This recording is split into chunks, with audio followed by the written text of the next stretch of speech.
What up? What up? We live. Seed talk. Stuff to make your seeds walk. Um, man, we got a very, very, very sensitive topic to discuss. We talk about the black police officers that killed this black man. I'm gonna let Bobby take the lead on this. Precious has been very vocal backstage. Um, I'm gonna be honest. I'm on the fence on this because we talk about one of the remedies and one of the cures to police brutality and injustice is putting more black people in the force. But when we got multiple black police officers killing a black man, what does that mean? So I'm gonna let Bobby start, and he's gonna talk about uh, this incident that happened. Um, he knows more than me. Precious gonna jump in, and I'm just gonna fill in where it needs to be filled in. Go ahead, Bobby. So I guess the starting point for me is just talking about the demographics of this incident. The person who is deceased is black. The officers in this case that have been charged were black, and we have a lot of conversations in our community about what it would take to sort of end police brutality. And like so many of the other institutions that we have, whether it's academics or street level quote unquote justice, we usually feel like if we put ourselves in those positions of power, that the outcome will be different. So, of course, now that it's not, there's conversations happening everywhere about whether these institutions are savable at all. And this is hard. I tend to take the same position that Logic does on this, which is that I don't know. I have personal experience with this because I got involved in law enforcement initially as a police officer, thinking that I could be the quote unquote good cop. I saw a tweet today from Michael Harriot, and he had said, "Where are these good cops that we keep hearing about?" Because if five black officers can show up to a call with a black suspect, and none of those five officers are good cops, even though they're all black, then where are the good cops? And I think that that question is salient. I don't know how to answer a question like that. I don't know. I don't know who's good. I don't know who's bad. I just know that if that can happen in more than one place, if 5 out of 5 officers can be black and not do what they're supposed to do, then it really does. I really do start to take a myopic position and be very concerned about the sustainability of the profession, because the profession can only exist if people think it is legitimate. And we've already had this sort of trend towards people feeling that it is illegitimate. I don't think that the actions of these 5 people are necessarily always a microcosm for the entire profession, but I do think that it speaks to something that my father used to tell me about all the time, who was a black police officer. That there are a lot of black officers out there who want to prove to the white officers that they're blue, that they're a part of the gang. And when I got terminated, one of the things that I was told was that I was not trustworthy.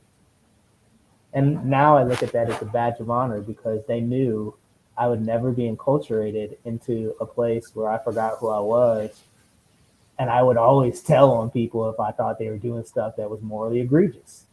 And they knew that about me. And what happened? I got my ass fired. They sent me home. They said, "You're not about to be in here messing up our game of Monopoly." And I use the word monopoly because it's about power. And it's likely now that, in light of all these police reforms that have happened everywhere in the United States, that departments are not interested in hiring change agents because they will be so countercultural to the rest of the department who feels under attack. Because I hear everywhere that I go from law enforcement that it's not a good time to be a police officer because there's so much negativity around it. So why would you bring in people if you feel that way that are going to be countercultural? So really what I'm left with, and I'll turn it over to Precious or Logic at this point, is that I have major concerns for the cultural viability of law enforcement moving forward.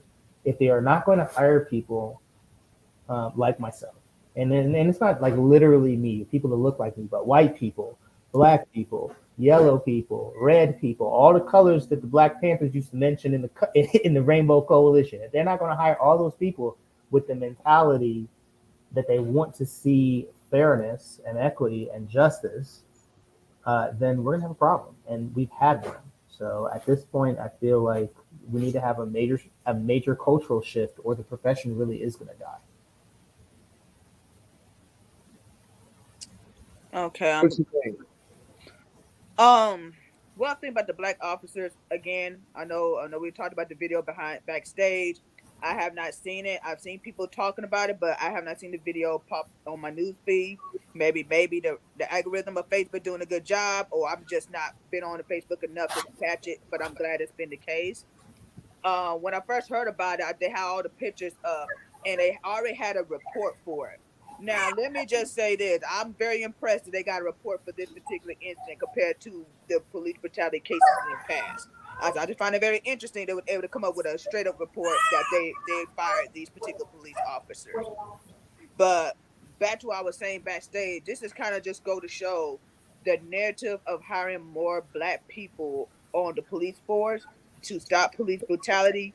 It's not going to be the answer, and I'm going to piss a lot of people off with this one. It's not going to it's not going to treat anything if you're hiring black people who are white supremacists themselves, or they got a sense of or a feel a need to do something to prove to the white infrastructure they're trying to get appeal to. So So, again, I'm not saying that's for every black officer. I'm not saying that, but I'm just saying that in these sort of cases that we see, I'm just saying I don't think it's as black as white. Oh, hire more black people. Let's stop all of that. I don't think that's going to work. But I know you were going to ask me something, Bobby. But go here's ahead. a follow-up question. I mean, you worked in government yourself, right? Without naming Yes. your specific employer. Um, do you face pressure in your workplace to fit in, whatever that means? Do I feel pressure to fit in? Like, not do you feel it? Because I feel like if you answer that question, you can just say no because I don't care. But do you think that there is pressure that exists generally towards some of the people who are minorities in the office to sort of get along? And that's the term that I'll use, to get along, Mm. to not buck the system. So if you ever been in your office and they're playing that elevator music, right?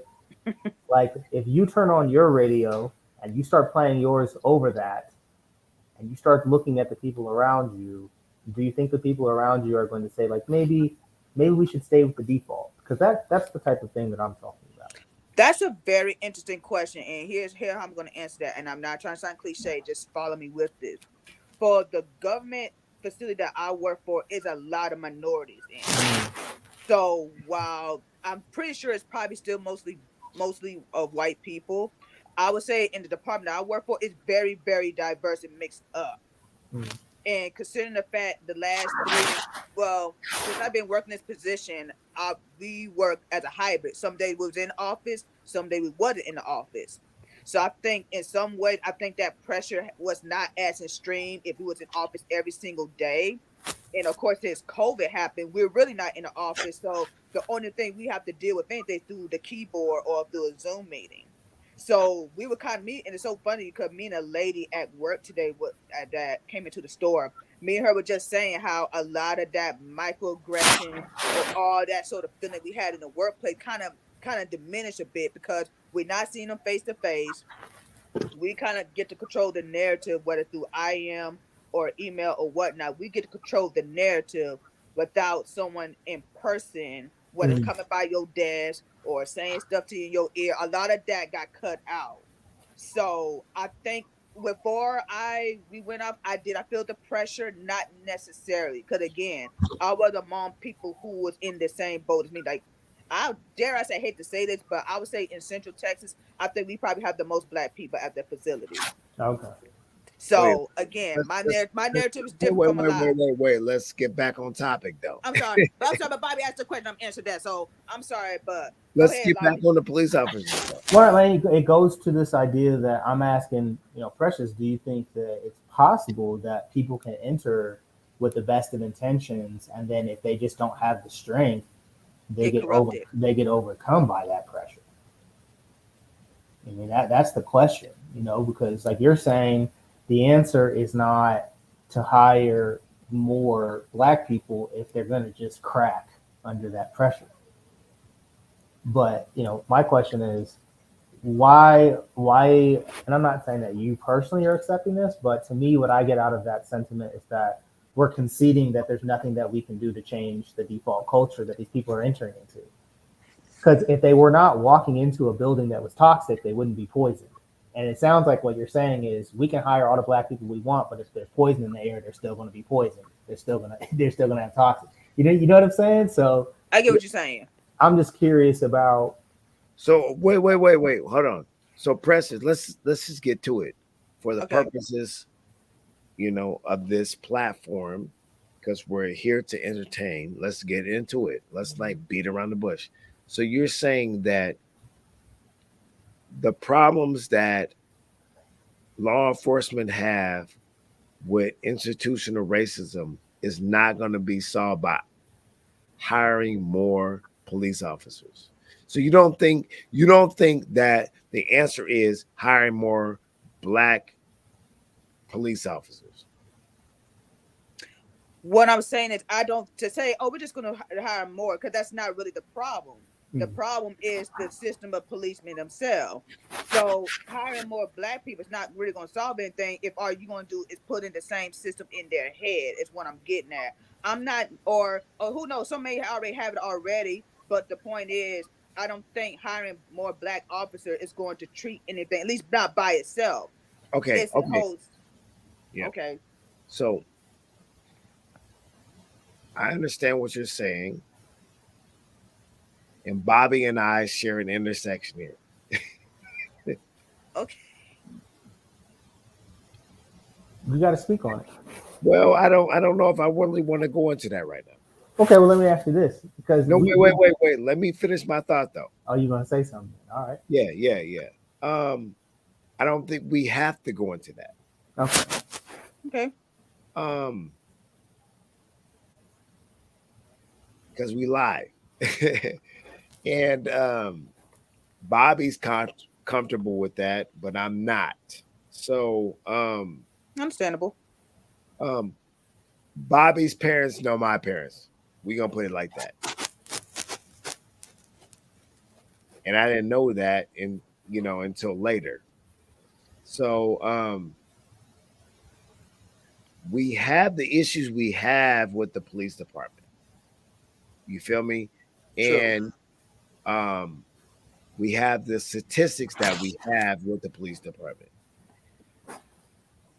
And we can honestly say that the situation that we're talking about is an outlier. Right or wrong? No?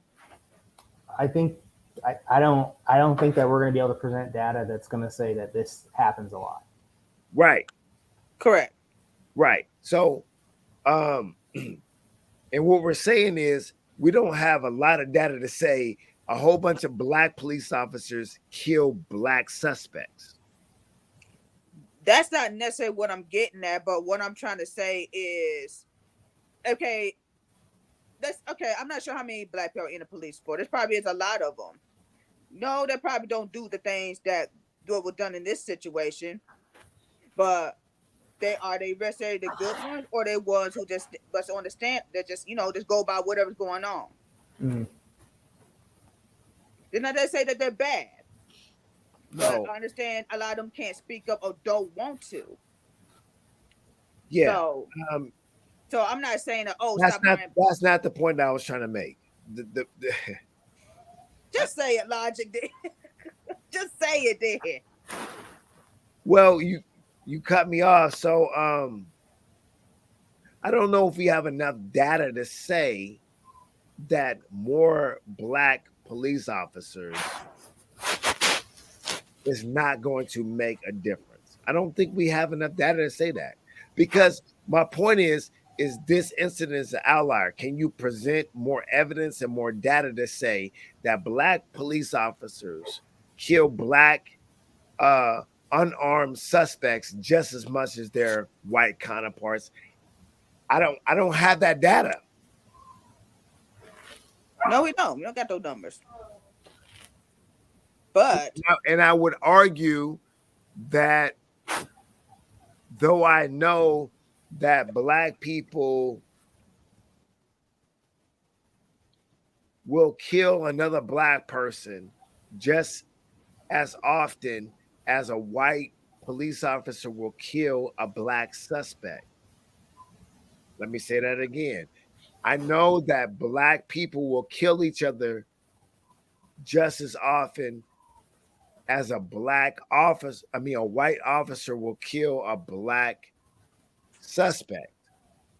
You got to keep everything in context. I cannot say that law enforcement would not benefit from having more black officers. From my experience with law enforcement, I think that law enforcement would benefit for having more black officers. Despite this incident, even though it's an okay. unfortunate incident, I would say they're better off. And I have a whole bunch of reasons why that is true. Okay. Yeah, I mean, I want to believe that, but that's why I was asking Precious the line of questioning that I was asking about earlier, which is in order for the what you would call critical mass to matter, if we're talking about integration of the actual force, and you talk about adding a significant number of people from whatever identity that you choose, they still have to enter a department that has a culture that is open to those employees influencing the department. But if you have a culture where we're simply adding people, but we're assimilating them into our toxicity, they will still, on odds, project further toxicity, because what we've found is that, at least anecdotally, without any numbers, is that there are not a lot of people with enough courage to say no. And that on top of that, what makes you think the department would retain that person who says no?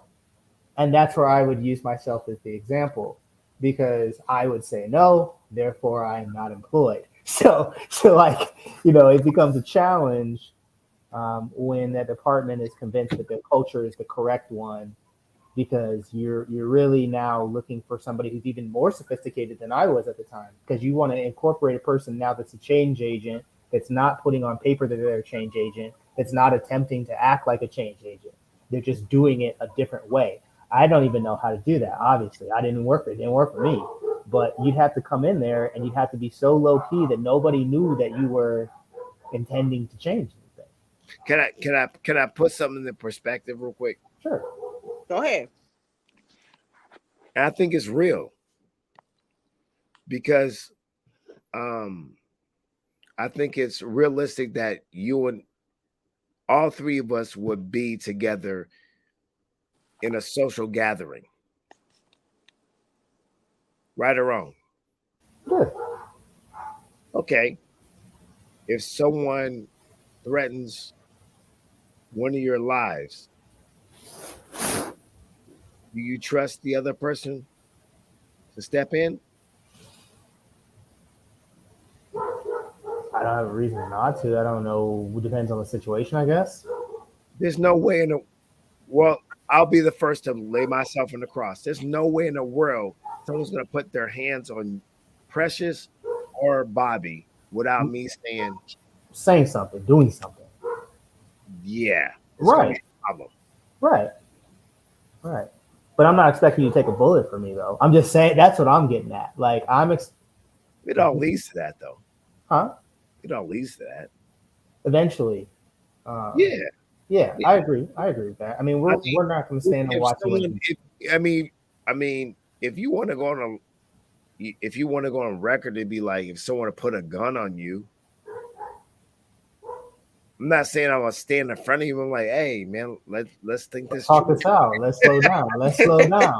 That me and you had the same approach. Let's slow this down. You know, Yeah, yeah, I can yeah. tell you how much time you're gonna And do for that. I know exactly how much time you'll do for this. It ain't worth it. what I'm trying to say is, um, when you have 4 or 5 police officers uh, underneath a badge to protect each other, what does that mean? Are you speaking in terms of the police force? I don't think it's any different than if A whole lot of gang shit. Clicks. It's a whole I lot don't of. think it's any different if us 3 went out and we said we all going home. So you're We all generalizing, right?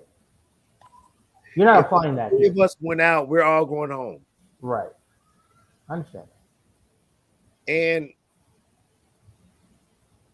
if it means someone, yeah, I don't think this is a racial thing until we come to the point where how quickly they were prosecuted. Were all those black officers prosecuted? I just know So, they got fired. I don't know anything past that. No, so were they prosecuted though? that's next. That's coming. So that They were is fired? they were already terminated. There's been 5 terminations so far. All 5 of the terminations are of black police officers at this Well, point. how is that different than like Chauvin? So it's extremely different. It's extremely different from Chauvin. It's extremely different from Eric Garner. There's a number of cases over the last decade that we've seen where, Well, Eric Gardner was the victim. yes, but Chauvin was the police officer, the aggressor. So I but want to someone know died. the names of the police officers and how is it different? So regardless of whether we name the defendant or the officer, the scenario is the same, which is the police are involved in a fatality. And generally speaking, when the police are involved in a fatality, it's called the use of force incident. The use of force incident is a bureaucratic nightmare. Everybody hates it because it creates this admin situation. And Chauvin, for example, was placed on administrative leave. And that is part of the reason why people will get on TV and say, I can't believe this person has committed a murder and the state is still paying them right now. And then that becomes an argument later that the state is sponsoring the violence and now they're paying for the violence. No, he has a union. He has a union. That, you and I know that, but that's not what people say. So well, I need to be educated. Well, that's just one of the arguments and rhetoric that come out. But here though, the union doesn't seem to be as interested or has not flexed the muscle in the same way because these people were terminated immediately. Wow. The admin leave time appears to be 0. And that means that the investigation that took place did not, at least in my professional opinion, did not view the facts in a light most favorable to the officers. And if you are a president of a union or you're a union employee and your job is to protect your coworkers, so to speak, then generally speaking, the way you approach the facts is to view them in a light most favorable to your coworker. Can I say something real quick? Yeah. I kind of don't care about that. Why? Because they killed a black man, unarmed. Right or wrong? Facts. Facts. I don't want them to have those rights. That's okay, but we can still make the point that this is an interesting irony that guys who were hiding potentially behind the shield are now suffering from the consequences of racism, which is the thing that the shield is most often accused of being. So now they have literally, the tables have turned and they are on the wrong side of the gun now. And for people who think that, there's some level of accomplishment or some level of employment that you can achieve that will make you escape prejudice, this is the seminal case in proving that wrong at this point. You can't escape it. Precious, what do you think? Child. Because for me, I don't want the union to protect them. I'm not riding for these police officers. I'm not. I don't think I don't I honestly think they could have got out of that situation without killing him.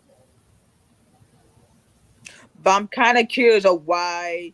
I mean, again, I don't know the full story, but I do kind of wonder how that escalated to where you are brutally beating this person to death. Like, what could have transpired between the four of you that they literally they beat him to death correctly? Hmm. That I'm surprised they didn't. Did they use a gun on him? No. They didn't use no gun, so they brutally beat him to where he can't defend himself. Hmm. Yeah, NPR ran a story on it, and this is another thing that's worth discussing. So one of the critiques in urban populations, so this happened in Memphis, but like in Detroit, for example, a place that I've lived, one of the critiques on police is that they show up after crime. They don't actually prevent crime. And some of these departments have come up with what they call proactive crime units. And I have a proactive crime unit here in Albuquerque, and I have the strongest suspicion that those units lend themselves to certain kinds of violence. So here, this proactive policing unit, their job is to try to limit violent crimes, and they decided to pull a traffic stop on this young man, unmarked vehicles, which is a no-no, typically speaking, because it's hard for the person who's being pulled over to discern you as a police officer. So there's a certain level of non-compliance that you can expect from a person because essentially it is just getting pulled over by someone in a car.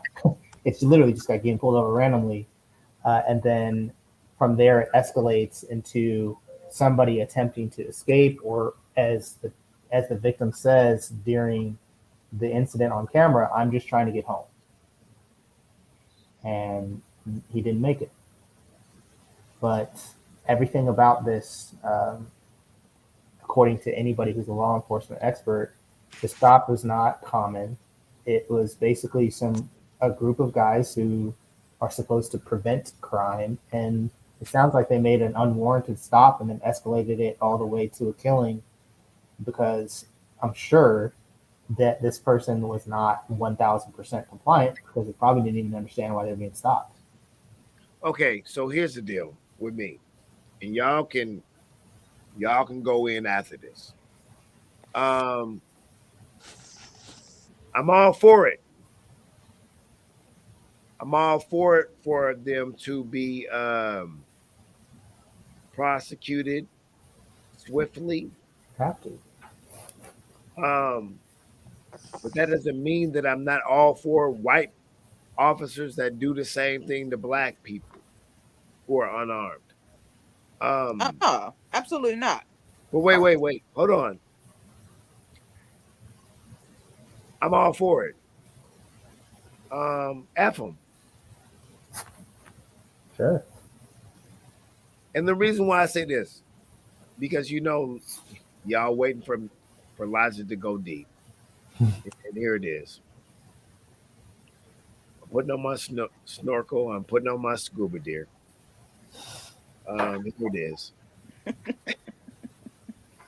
Because they're operating under the cloth of a law enforcement agency and an institution that is rooted in white supremacy, that is rooted in a training that they thought, let me run it back, Umar Johnson, they're rooted in a training that they thought, they're rooted in a training that they thought would protect them.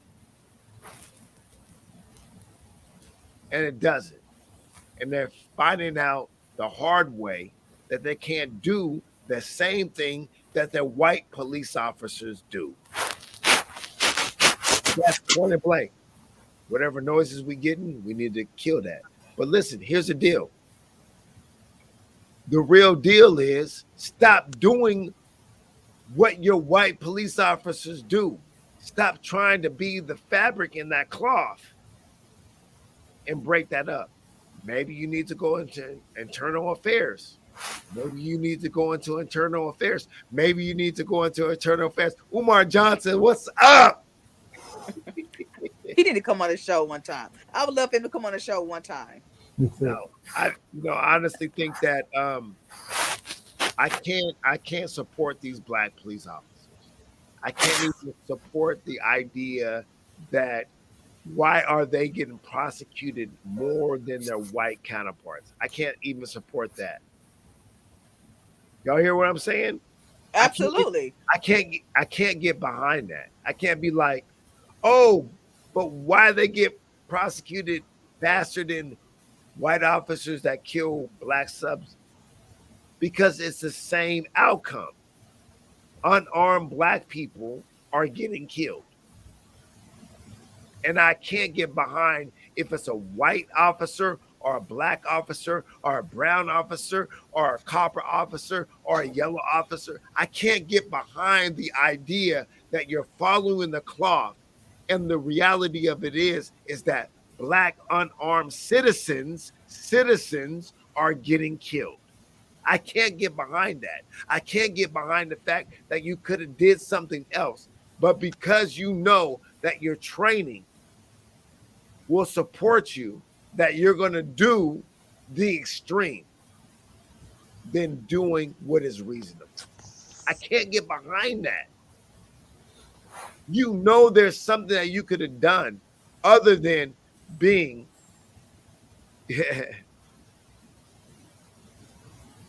a death. I can't get behind that. I can't. It's five of you, and it's one of them. Mm-hmm. Mm-hmm. So this is what I'm going to say. I don't know the issue. I will study it. I might look at it. But I'm from the streets. And usually when there's five of us and there's one of them, we can figure out a different outcome for the one other than death. I've been Crazy. there. I've been there. I've been there. And that's a different episode. I've been there. It doesn't have to equal death. It doesn't. There's five of you. There's one of them.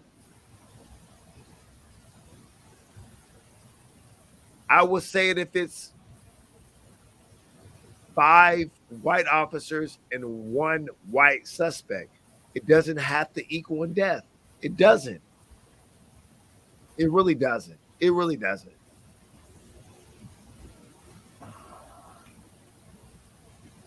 That's why I say the answer is it is to it is to hire more black police officers. So that's why, you know, but it has to be more black police officers that are saying the same thing that I'm saying, that it doesn't have to equal death. And I know I'm playing the political role right now because you can say the answer is more white officers that say the same thing. Mm, yeah, I definitely don't believe that either. that could be another episode. But I do think the answer is more black police officers that can say the answer is not death.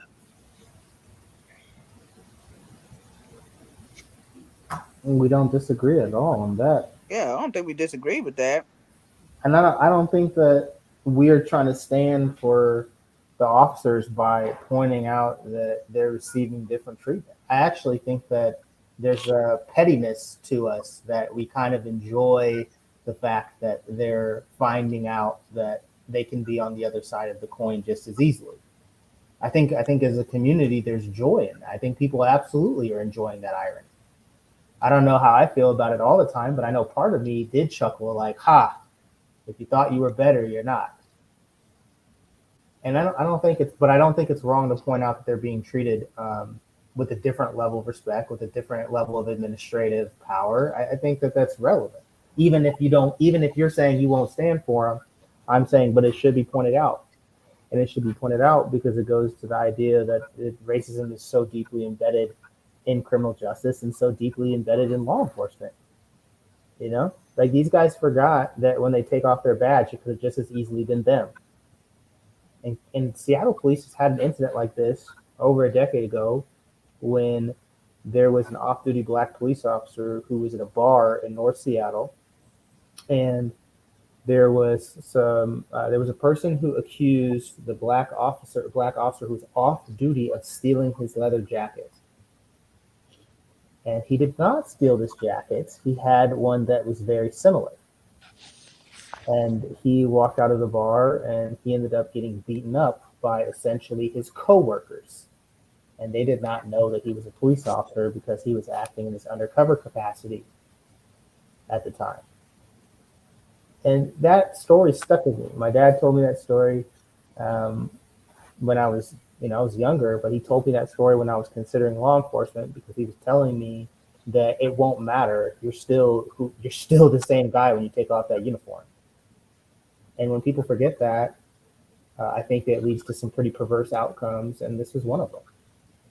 This is the type of thing that can happen because, like you said, Logic, they probably did think that they could do some of the things that their peers who do not look like them do and receive some of the protections that their peers get. But they're not receiving those.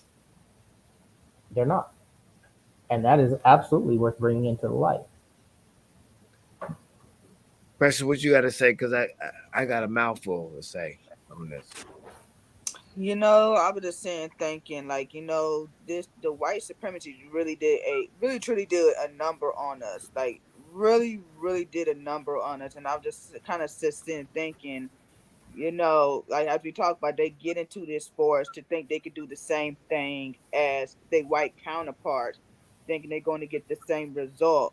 But and I'm sitting here thinking, if you see how they do us when you are normal, why you didn't go in to do the opposite? Well, why did you come up with a counterattack on what they do? I think I ain't gonna say all black people do it, but I noticed that, and I've been noticing in probably the last 7 months, we tend to take things from our white counterpart that are destructive to us. Hmm. Instead of, I think me and you, Bobby, I think me and you had this conversation before in the chat. I think we have a knack to take the qualities that are destructive to our community, and not saying they don't do it, pick the good quality that they do or thing they suspect, but I just like it's kind of like we kind of ask backwards with them. Hmm. Um, I don't really don't know what more to say about that. I really don't know what to say too much more about this case. I mean, they got caught and they got fired, and as I said earlier, I was very surprised that they had a full on report, a whole official report that they terminated those four black officers. And I said, I ain't never seen it when a technically a white officer killed a black person. I ain't never seen it before. I mean, if it has, send me a link because I ain't never seen it as long as I've been watching police brutality. So I do find it very interesting. They want to throw that out there, and it kind of makes me wonder what kind of propaganda is the media trying to spin by doing that? Because they never done it before. Yeah, thank you for that. And to add on to what you said, what Bobby said, I almost did it. I almost did it, but I'm not gonna do it. Um, I'm gonna stay on context with this issue. Um, when you join the police force, you have to ask yourself, man, I almost did it. I almost did it. Precious, Bobby, I almost did it. I almost slid right into it. So I'm gonna change it. And maybe you'll pick on you'll pick up on what I was about to do. But I'm gonna say this: when you join the police force, you have to ask yourself, what principles are you going to abandon and what principles are you going to adopt? And if you're going to stay neutral, because it's fight, it's flight, or freeze. So you're saying, I'm joining the police force, I'm going to accept, I'm going to abandon, I'm going to stay neutral. My thing is this: When you join the police force to aid and assist people that look like you, that are historically oppressed, it shouldn't be beating them down till they're deceased when you know you have other options. It shouldn't be invoking the spirit of Umar Johnson. It shouldn't be beating them down till they're deceased when you know you have other options. It shouldn't be beating them down till they're deceased and they have no more options. But I almost did it, man. I almost did it. I almost took it outside of the police cloth. I almost did. That's a different episode. But on what I'm saying, when you join the police force, it's like you know you have resources. It's like what I tell my students There it is. when they walk into the high school experience. And I tell them the code switch. I tell them, you're not on the streets. And one thing I do, I keep it a buck with my students. I said, hey, if I'm on the streets, yeah, man, hey, if you run up on me, I'm probably going to let them go. Most likely, I don't have a gun. I don't do that, but I'm gonna look around. I'm gonna try to use this, and if that don't work, I'm letting them go. I'm gonna fire on you, and we're gonna figure it out because I ain't got a principal. I ain't got a counselor. You know what I mean? I ain't got a family preservation therapist. Like I'm in my car, I'm on the streets. Like the police is gonna get there. I don't know. I'm gonna let them go. But you're in a school. You're in a school. You got a principal, less than 100 yards away. You got a counselor. You got a therapist. You got a teacher. Like you're in a safe place. There's no reason for you to do that. Same thing I say. When you come into the police fraternity, you're black, figure it out. It's 5 of you. It's one of them. You got resources. You got backup. You got mace. You got a taser. You got all these things. You're not on the street no more. Code switch. Code switch. Figure it out.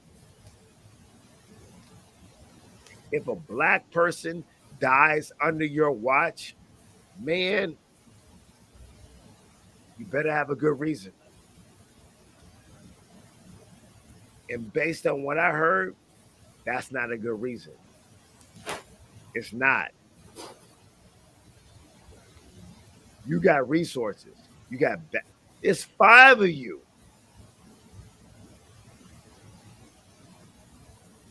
I guess I got to go look at the video. I got to do more that, I might be wrong. But I have no problem with them being prosecuted faster than any white person. Let me reflect on that to get a response for it because I'm not with black people saying, well, they were prosecuted faster. They got prosecuted, but other black people, other white people didn't. I'm not cool with that. What that is saying is it's okay. And it's not okay. Are you sure that's what that's saying? They're not simply just pointing out the difference?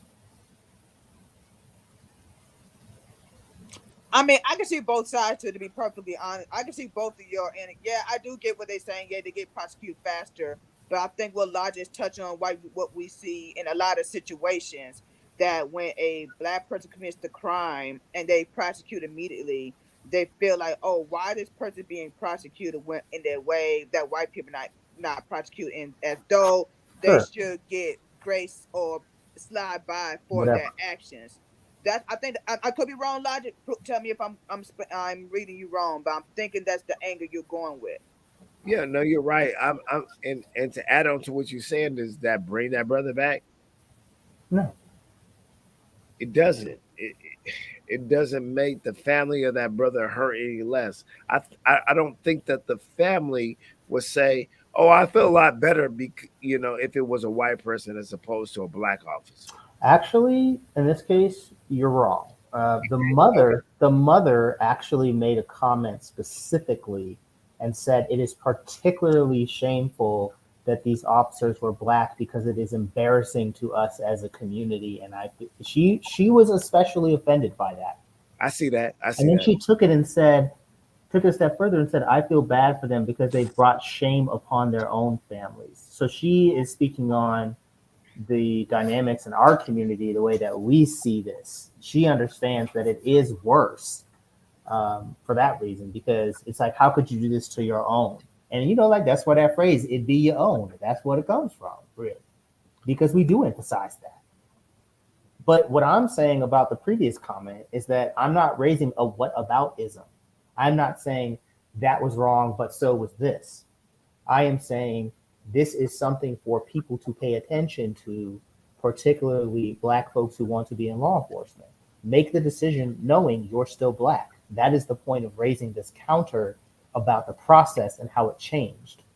It's not to say that it shouldn't have happened. It's not even to say that I feel sorry for them. It's to say that you should enter this field with the full awareness of who you are and who you will be after you enter. You will still be a regular everyday Negro. All right, here we go. Let's do it. Let's get into it. So that's what I'm saying. Like, Wait. Let's get it. Let's wait. We've been into this 46 minutes, so let's leave the last 14 minutes. Let's answer this question. And I'm not even gonna say we law enforcement. I'm gonna keep it a buck. I'm gonna keep it community. You feel me? I want to take it to schools. I want to take it to the schools. I'm not even gonna cap because I want to know from you if you've ever hired a black teacher who said, "I got into this because I know about the prison to school pipeline."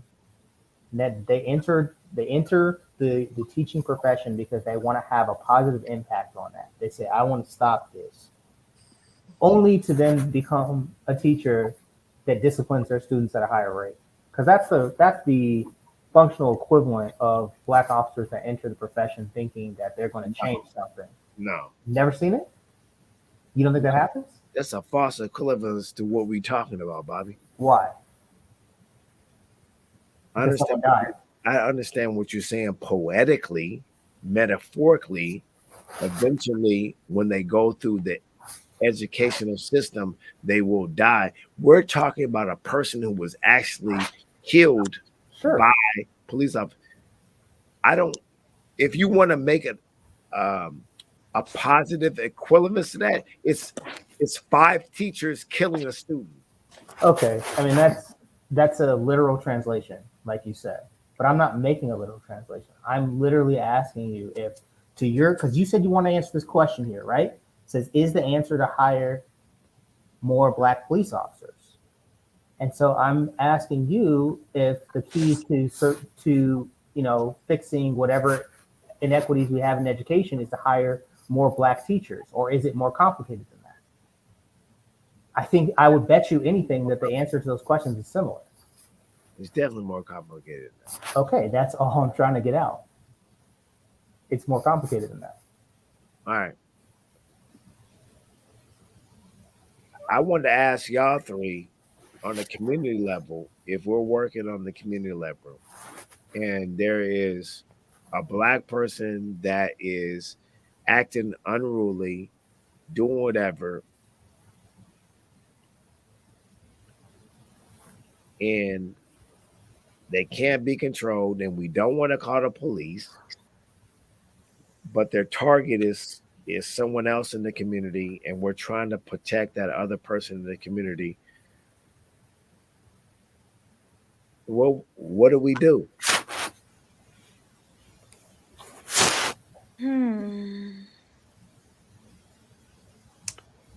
I have a Because personal. we could potentially be those 5 police officers that have to put down another black person who wants to harm another person in our community.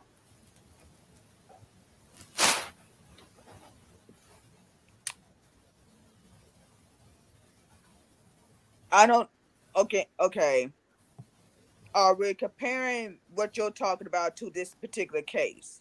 Because I don't know what this young man did or didn't do for him to encounter the police in the first place. That's how out the loop I'm really am. So I can't say I don't know if it's the same.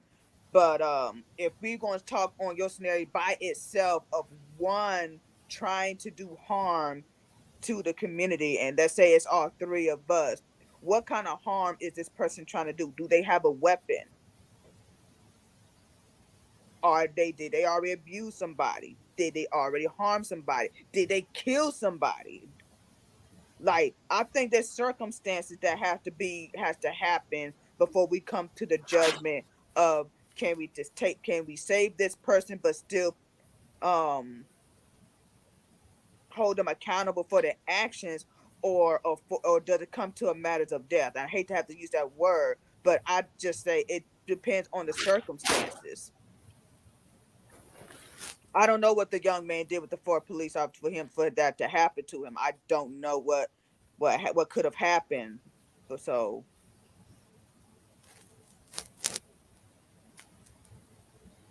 I don't know. Bobby, what you got? I mean, I think logic's ultimate point that if there's ever a scenario where your physical safety is not actually threatened, then there has to be a way to resolve it without the death of a third person. Correct. I think that's like the ultimate thing that he's getting at. But in terms of a more basic scenario where there's someone that needs to be essentially detained or slowed down, I guess, for lack of better terms, I think your relationship with that person matters. I mean, do you know somebody that knows them? Do you have somebody that you can call that they trust to talk them down? You know, do you know if they have a therapist? Do you know if they seek, professional help with respect to mental health or personality disorder? Do you know that? Because knowing all that stuff would be vital. That's But very correct. that puts us in the context of the reason why there are police sympathizers, because people do recognize that if you're wearing the badge out there, you are coming into contact with people without that information. It's not an excuse, like I said, to reach this outcome. Uh, in fact, this outcome is never going to be acceptable under these facts. He got pulled over for reckless driving. So, um, you know, reckless driving can never result in death outside of the vehicle. You know what I'm saying? If this would have been a police chase and he would have died in the vehicle and the underlying charge was reckless driving, that would have made a lot more sense, but that's not what happened. So, it's tough because what I want to say is there has to be somebody that we can call, whether it's a mental health professional, whether it's a crisis hotline. There has to be somebody that's available 24/7 to be an alternative to law enforcement. And that's what people have been saying for a while. And it's about time the city governments pay for it. And I think that's the outcome that we have to Yes, get to. what I'm. Thank you for that. You brought everything in perspective. Um, and what you saying that I don't think this is a social justice moment. I don't think this is a Black History moment. I don't think this is a a, a Black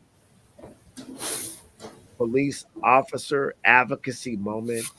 Um, they could have done better. Absolutely. And I'm not going to I'm not going to cash in my race card on this one. I'm saying F them. They could Yeah. have done better. That's my whole point. That, you know what?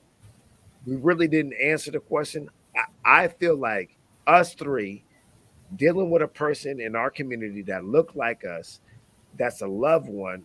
What will you wait? Let me cut that out. Not a loved one. That's just neutral. If we had a house party, you feel me? And us three are security, and we had to deal with someone who was reckless and who was intoxicated, we didn't have to kill him. We wouldn't. No. So I'm not defending those officers because they're operating under a cloth or some kind of doctrine that they thought that could protect them and it didn't. And they got booked on it. they went to prison. But I'm thinking about the young person's family um, that was a recipient or victim, of their actions. And that's my point for black people. Like, don't be like, oh, why they get convicted so fast? We need to defend them. No, think about the victim who died, who didn't have to die. I don't think that Mm. young person had to die. Absolutely. A I just don't thousand think he percent. did. Hmm. I like that. I just don't think he had to die. He did. Shouldn't have. So this is not a race thing for me. It's like I'm thinking about it's the same thing I feel about Tukey Williams, man, and his victims. I just don't think he wrote a lot of good children's books.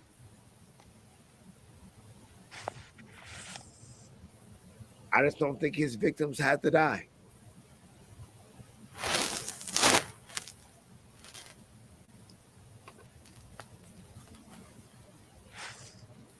Yeah. So I think if there's any black people we should be supporting, it's the person who is deceased and his family, not those officers.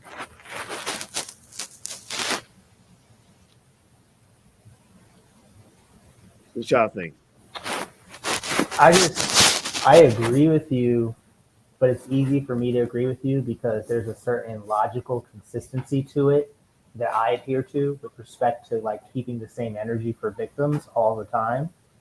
And it's easy for me to say that because I'm constantly telling members of the community that while it's good to advocate for our brothers and sisters who are incarcerated, like some of them did stuff that's bad. And, Correct. and people dislike me for taking that position, but I take that position all the time. So I can appreciate the position that no, no, no, we're not going to focus on the fact that they may not be getting a fair deal. We're going to focus on the fact that they did something wrong. I'm good with that. I'm always good with that. That's how I was raised. You're going to be treated unfairly because you're black. You knew that going into this. Be better. Oh, yeah, I'm good with that. I'm good with that every time. 100%. And that is a great outcome, a great analogy to draw. Like you, me, and name any other third person you want. If we have a problem in the community, are we going to escalate it to the extent that someone is dead uh, for an offense that wasn't violent? So basically, if you want to do the house party thing, it's like, all right, guy was a little tipsy and he's running into people in a party. He keeps bumping into people. He keeps bumping into them, right? That's your reckless driver. That's your reckless walker in the house. And then somebody comes up and they go, "Man, Bobby, like you, he's messing up the party," and you're gonna be like, "I gotta address it because it's my house." So we're gonna walk up to him, and if he gets rowdy, then it's like, what do we do? How do we handle this? I tell you this, we're not gonna end up killing him, and that's all I need to say. I'm glad you brought. I'm glad you said that, Bobby. We talking about the house party, and I'm not trying to take things off the track. I just want to make this really quick. I went to a birthday party. It was held at a club. It's VFW. It's more like a for veterans or whatever. It's mostly black. But anyway, we went there for a party, and I noted there was security there. Now, mind you, I haven't been there in many years. I think last time I went there probably in 2001. No, 2000. No, 2012. But anyway, I did not know that a man grabbed the birthday girl that we went there by her neck. I did not know that. I didn't see it happen, but the security actually asked me if we were doing okay. I said if anyone harassed. I said, well, no, we're having a good time. I did not know until me and my mom was leaving that took place. So there was security circling to make sure everything was, I guess, was good. I don't know who the man was or whatever, but luckily I didn't see a gun on any one of them. That's what I found interesting. I didn't, only except for one. He may be the higher up. But what you said, I said that's kind of, I saw that same sort of tactic when we was at the party. I don't think anything transpired out of that, but the way you just explained it was exactly what I saw last night. So I do think officers need to take that and stand. That's probably one of my point of actions, but I also got something else to say about the point of action as well, though. I just want to bring that up. Okay. So what y'all think the plan of action is? We closing out. I'm gonna say this, and again, people may or may not agree with me. I think us as a collective, as Black people, need to do better when it comes to our victims. I think when it comes to our victims, I think we tend to forget that they are the one that was assaulted, or they're the one that lost their life, and we tend to focus too much on the person who committed the crime or the aggressor or whatnot, and we tend to question, oh, how come they're getting this type of, why they getting this type of punishment? Why this person getting this punishment that the other person is not? At the end of the day, these people did something to this victim, did something to make this person a victim. And I think and that's just not when it comes to Black men. I'm definitely Black women. We tend to get this narrative a lot. And that's another video for another topic. I can go all day on that. But I think we need to do better by our victims on that. Instead of trying to have grace for the I don't know the correct word for people who commit crime. I start with a P and I always mix it up. Perpetrator? Yeah, perpetrator. I think we need to, I'm not, to a certain extent, we need to stop having so much grace for them and have grace for our victims instead.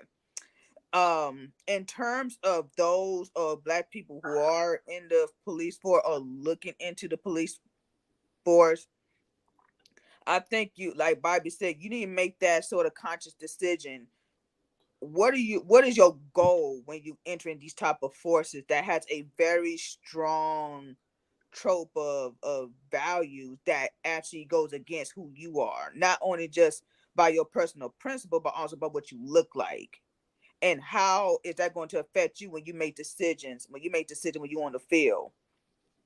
And I don't think many really do. And again, some people may have one action, then they change up the next. And unfortunately, I think that's how many of them get caught up. I don't have a straightforward resolution to this. But as for those 4 officers, that's why you ain't never seen me talk too much about it, because I'm like, well, they got exactly what they had coming.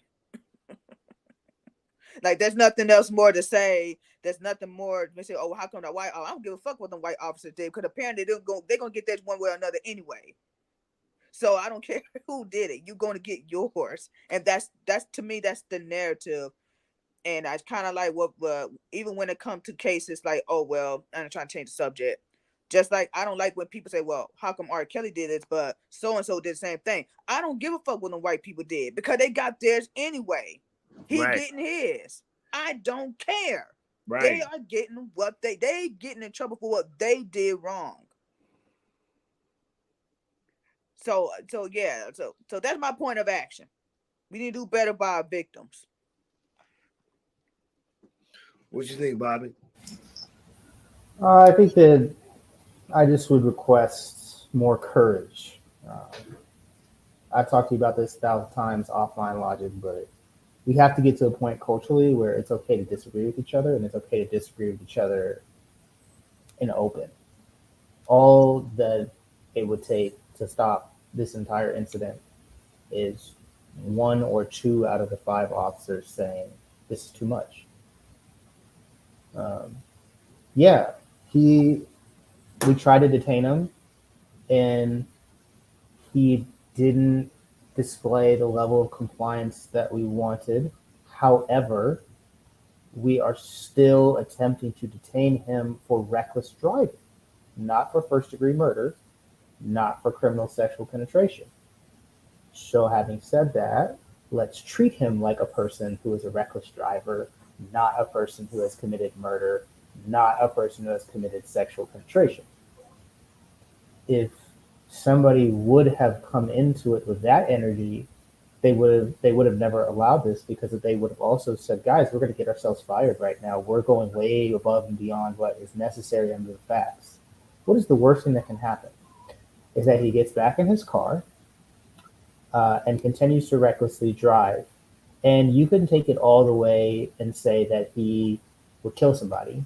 But what's important to remember about these facts is that these officers are not DWI officers. They are a proactive crime unit. So they don't even do typical traffic stops. So they did something outside of their lane that they don't actually participate in. They stopped a guy for reckless driving looking for evidence of a different crime. That is an illegal stop to begin with. It's called a pretext. So if they would have just followed the law and not done a pretextual stop, they never would have come in contact with them. You don't stop people in traffic with unmarked vehicles. It is a recipe for noncompliance, and noncompliance is a recipe for an ass whooping. So they set this up. They did this to themselves. Do it right. Tell the truth. Tell your peers when they're doing too much. This is totally avoidable. End of story.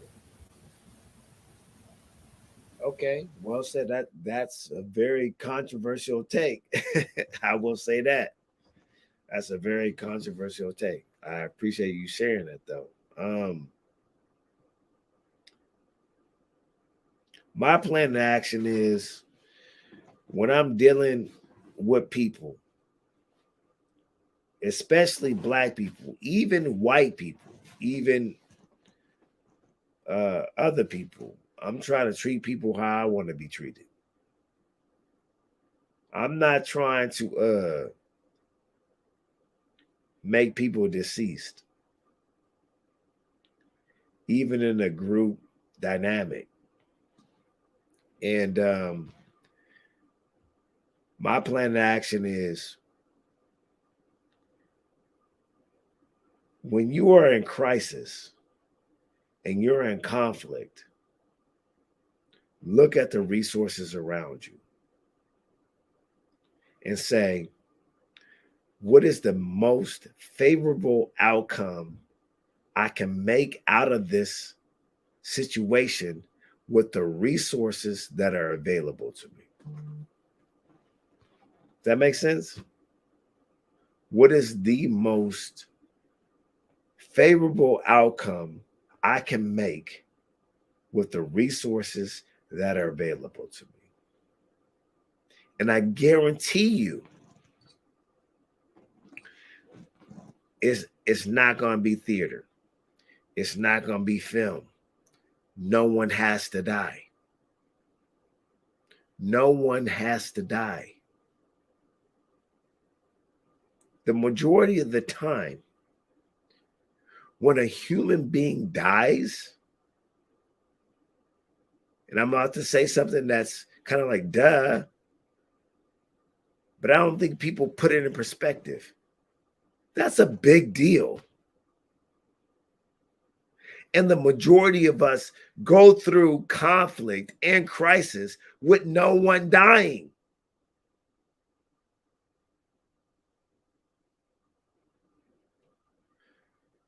So my plan of action is, even if it's acceptable for someone dying, because we reach a broad demographic. In some demographics that we reach, that's acceptable. Someone dying, right or wrong. And my thing is, that's not true. In most situations, with human beings with an average IQ, no one has to die. Facts. That's my plan of action. And I put it in perspective because let me tell you why that perspective is legitimate. Because I've almost been killed more than twice. And no one died. I was shot at, I was stabbed at.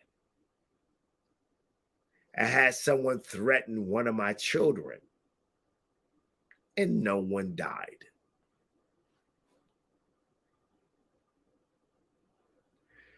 So when we come to these black police officers, who committed the act of murder under the cloth. That's my response. I'm confident no one had to die that day. That's my plan of action. Use the resources around you so no one dies.